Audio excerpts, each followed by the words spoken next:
இந்தியாவையே உலுக்கிய கோர விபத்து. எலும்புக்கூடு போல் காட்சியளிக்கும் பஸ். என்ன நடந்தது?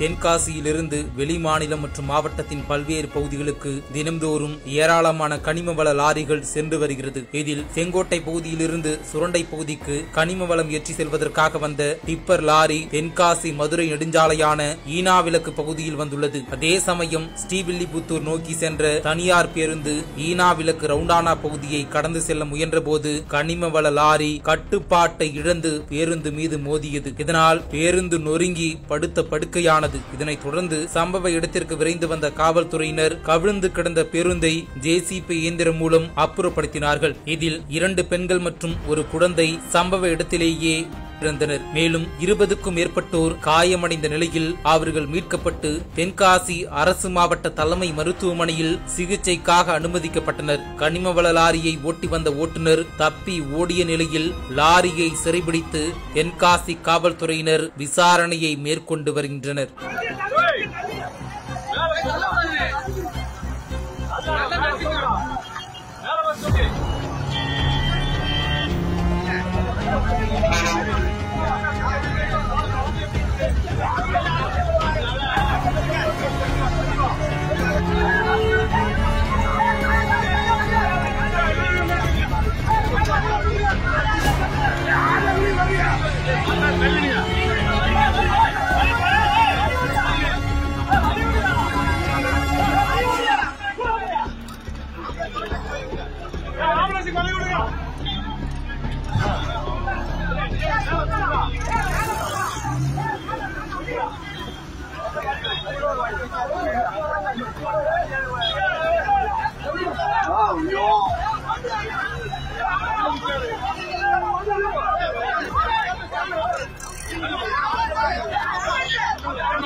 சரி இப்போ